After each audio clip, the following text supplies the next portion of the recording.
Hello and welcome to Politics, Prose, and Pop Culture. We are back after a hiatus. I'm so excited about being here and welcoming my co-host, Victoria Christopher Murray. Hello, hello. And so, who are you? I am Rashonda Tate Billingsley, and Uh, I have the pleasure. We host Politics, Prose, and Pop Culture. We've been gone for a minute because we our schedules and everything. But I have been trying to book this this trip. amazing guest onto our show, and she's just been so booked up. We couldn't get her, but we wanted to have her here to talk about the prose part of politics, prose, and pop culture. So, Victoria Christopher Murray, welcome to the show. See, you have on your guest hat today, not your Oh, okay. co-host Because hat. normally you do. You're Rashonda Billingsley. I'm Victoria Christopher Murray. So I was like, well, why is this different? Because I'm the guest. Okay, that's good. Thank you for having me, Rashonda Tate Billingsley. I'm such a fan. I'm such a fan. I'm really Isn't fan. everybody? I know I'm fangirling right now. I'm so excited to be here with you. Well, while we are waiting for people to join us, I want you to share it on your page.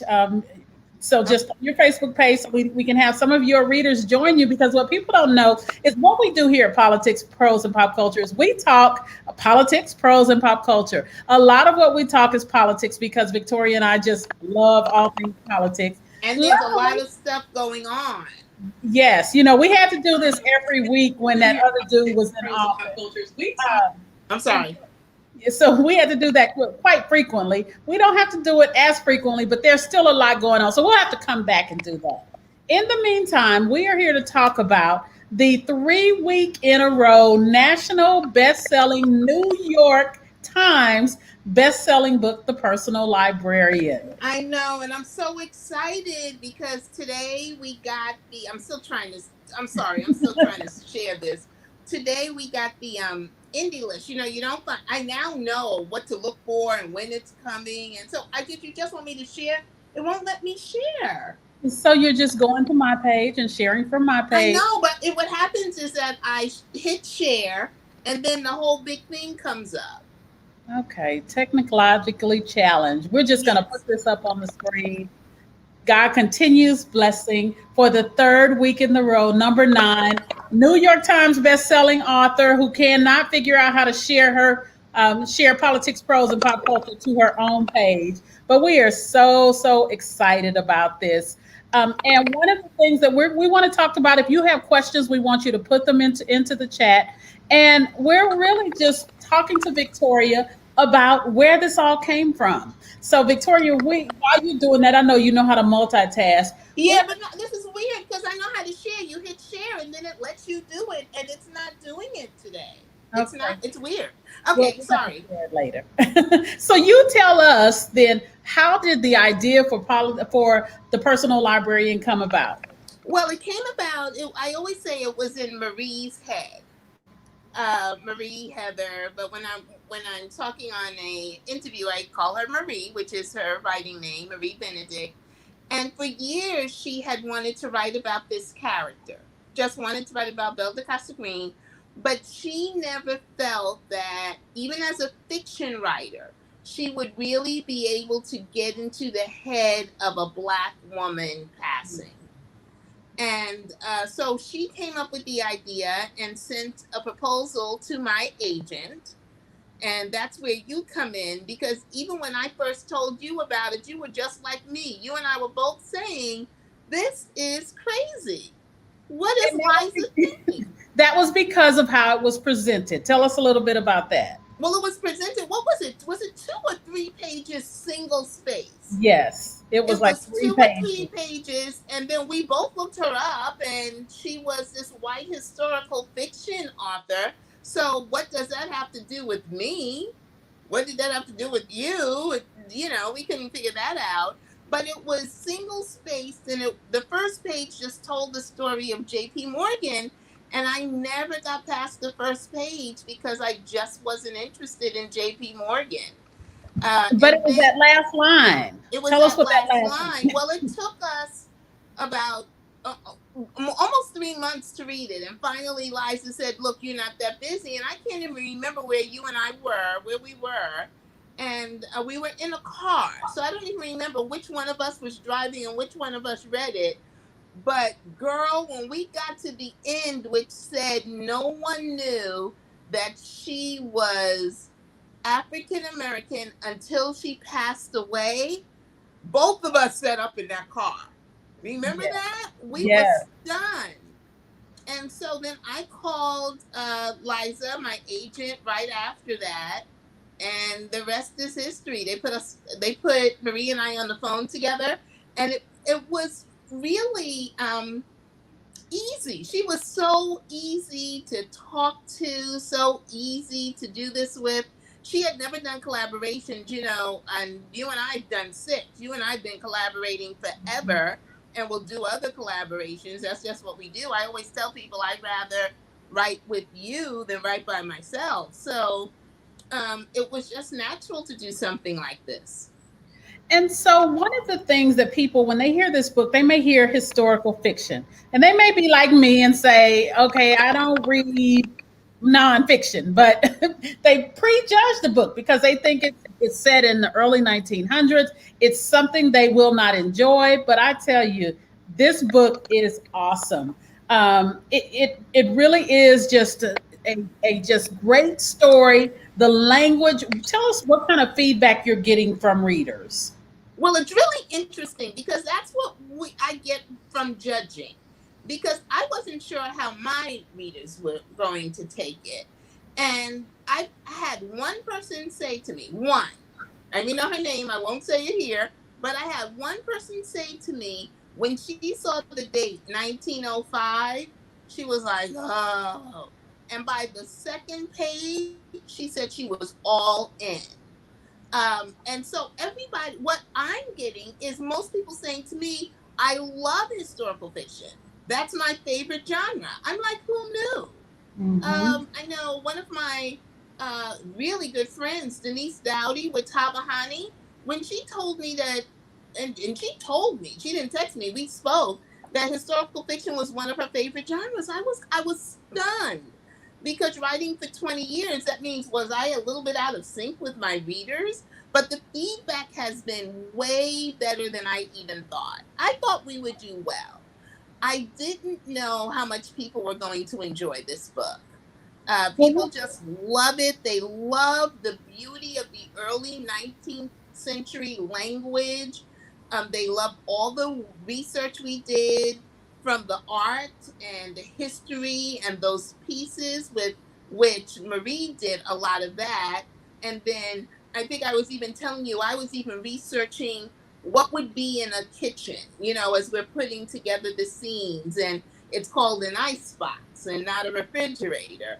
Or I looked for pictures of what a living room looked like, or the fashions they were wearing. I knew that it was new Cuban heels and all of that. So we put a lot of time and research into the book. and I think that's what makes the difference with the book. As you know, I have ADD. It's hard to keep my attention. But it really does. This book had me riveted the whole time. And I think it's that attention to detail. As a writer, a lot of people may think I really don't need to know all those intricacies. But if you have her on an iPhone, then you're going to lose everybody. And people don't think a lot about that as they're writing. How important was that attention to detail and just the descriptions overall?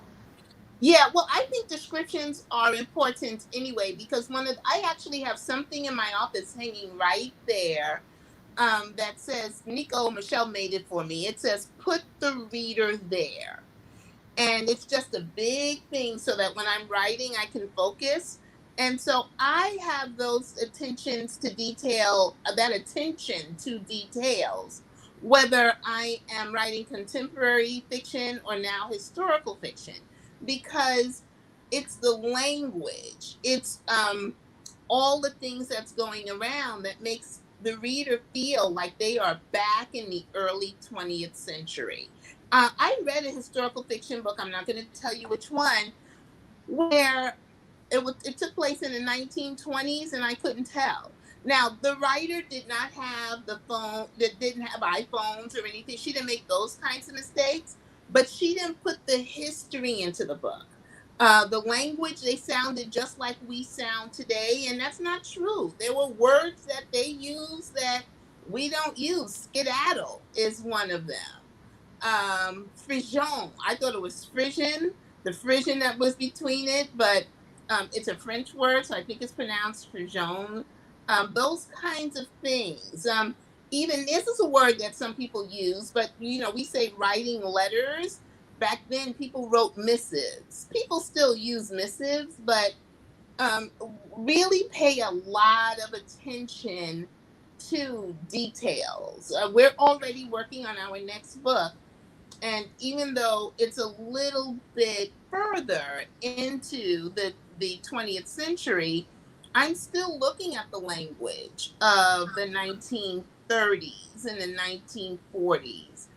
The vocabulary changed, and I think people are enjoying that. Well, one of the things we had Andy B, your Sora, my dear friend, she said the prose is very seamless and easy to read. And I think that's one of the things we hear a lot of. Is that one of the things you're hearing? Yes, and I am so stunned because I think Rashonda, I was telling you before it got started that I wasn't sure how the readers were going to take this book, and it was because of the language, and it's the language that everyone is enjoying. Because if one of the things that I don't think we did a good enough job of before with some of our books was challenging our readers. And if I as a reader want to be challenged, why wouldn't people who read my books want to be challenged? So I'm really pleased with it. I'm so excited about this. We got our indie list, bestsellers list today, and we're still in the top 10. And the way the New York Times reports, the indie stores are the most important. So 4 weeks in a row, we've been on the indie bestsellers list. So tomorrow we'll see with the New York Times. Who knows? We've had a good run, no matter what. Yes, you definitely have. As Eric Jamal said, it's a draw in for sure. He basically is right. I just was amazed. And one of the things that we found some people commenting is what J. Andy B here said. Frison is my new favorite word. She said your pronunciation is correct. But people are saying, I'm reading this book and I'm learning. I'm drawn in and I'm learning. And I think a lot of times people underestimate readers. We Readers we've want we've more. underestimated them. We've Yes. underestimated them, and for 20 years, I think we've entertained, but educated a little bit here, a little bit there. I was reading in one Facebook group where people were saying I was challenging their SAT words, and they're an English teacher, but they are loving getting out the dictionary right next to them, and just really just having a good time with it. I'm beyond shocked and beyond blessed with this. Well, as Tyra Matoria said, the language is beautiful, but she definitely had to look up a few words. I just love it down to even the one part where she was saying the sustenance. We would just say I had dinner, and they were saying I had the sustenance, and so Yeah.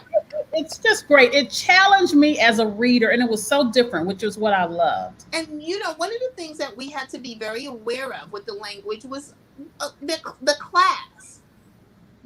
She was well educated, he was well educated, and so we wanted to make sure that every part of this book described all of that, Hmm. from their dress to where they lived, which was why it was very important in the beginning of the book for us to describe a place that they lived where the lock didn't work and the bulb was out and he was sleeping on the sofa. I don't want to give too much away if people haven't read it. Does anyone have any questions? No, I've been kind of putting them up as we go, but one of the things, we only do 15 minutes here, 15 to 20 minutes. I love discussing this book. And so if you haven't read this book, if you're in the process of reading it, if you have not read it and you want to read it, you need to join us on Facebook. We have a group called the Personal Librarian. It's a book chat, and we are talking about this book. And now you sparked a love. We're going to move on to other historical fiction books because again, readers want something different, and you're giving Yeah. it. And one of the things that I would like to do is when we were interviewed by Deb Roberts. Can you believe I just said that? I know. On Good Morning America. Can you believe you just said that? When we were interviewed by Deb Roberts, one of the things she said was that Belle DeCosta Green was another hidden figure. And there are a lot of hidden figures in our community that we should tell people about. Some of them are not so hidden. Right. Some of them are names that we know, but we think we know them and we don't know anything. And so I've written 30 books that will entertain people in a commercial way, and I'm very proud of those. But I think, I've never written to a genre, but I have fallen in love with historical fiction. And here's something that people should know. Historical is 1980s back. So I could write something in the 60s and it would still be considered historical fiction. Well, please don't be closed-minded to historical fiction. As you know, I love it. I'm working on one. I'm so excited about. It consumes me constantly. Doesn't it consume you? Yes. When I was writing The Personal Librarian, I've never been that consumed in a book ever about writing and wanting to get the details, because you want to get the Cuban heels. You want to find that one little article that talked about people thought she was from Cuba.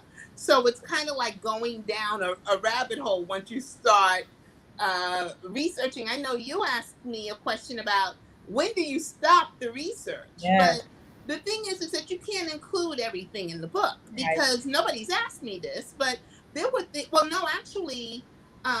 Annalise the Kid Detective asked this in one of the shows that we were on. Of course she did. No grown person did. But she asked, was there anything that we left on the cutting floor? Oh my God, that's such an Annalise question. Except there was a major part of the story that we cut out, because Belle actually adopted you. I was at your house. Yes. Because remember that line that I had put in there? We could have stayed white for this. Yes. That was about her youngest sister, Teddy, having a child and wanting Belle to raise him. And Belle did raise him, but he was such a sad child. It was like he knew he wasn't wanted. His father died in World War I before he was born, and he ended up dying in World War II. It was just a sad story, but there was so much to it that we couldn't tell it all without keeping the focus on Belle. So we did have to drop out, cut that out. Wow. Well, I am excited about it. We're going to leave on this one. This is an excellent type from Tiffany Stafford. She said, I love the book. I rarely read any type of fiction, but The Personal Librarian has opened my mind and heart to fiction. What a gem. Oh, I love it. Can I just say one other thing, though? Of course. You and I were going to talk about this. What this book is a biographical novel. And that is something no one has heard of, because as you're reading it, you're saying what's real and what's fiction. And so people will post things like Juanita Davis one day posted about her sister Anne, and I was like, that's the fiction part. But people can't tell. So we took their biography, laid out all the facts, but remember, this book is fiction. Yeah, and so that's one of the things. I mean, I wish we had more time, but I will ask this question because I hear this a lot. Can you write fiction stories or make up fiction about real live people? Yeah, and you can. You can do it about anyone who is a public figure. Like, who knows? I can write your story. Yeah, or I might write Jamie Foxx. Wouldn't that be funny? I can just make up some stuff. How much I'll make up a whole life about Jamie Foxx. I love it. I mean, but you can. It is best to wait. There's so many figures out there who are no longer with us, and I'd like to lift up those people rather than doing someone who's alive. We don't want to get sued, so even though though when you write these kinds of novels, there's a special insurance that you have to take out. Oh, okay. Well, I'll have to get that information since I'm working on one. Yep, you have to get it from me. Well, we are out of time. Thank you so much for joining us with Politics, Prose, and Pop Culture. And we are so happy that Victoria Christopher Murray took time out of her busy schedule to drop into our little show. Victoria, we are so proud of you, though. That is so funny that I took out time to drop into my own little old Have I show. been trying to get you all? You Your have. people can't get in touch with my people. I can't get in touch with you. Or I can, but you're always on the road. It's a whole different world. One day we'll have to have you come back and talk about this whole different world you're living. Okay, so are we gonna keep doing this politics, pros, and pop? Because we got a lot to talk about with politics. We are. We'll come back next week and talk politics, and then we'll be in Martha's Vineyard so we can talk some Oh, that'll pros be good. again We'll do there. one from Martha's Vineyard. Okay, Yeah, good. but next week we'll be back and make you happy and talk politics. Okay. All right. Thank you all so much for being with us. We'll see you next week. Bye. Bye bye.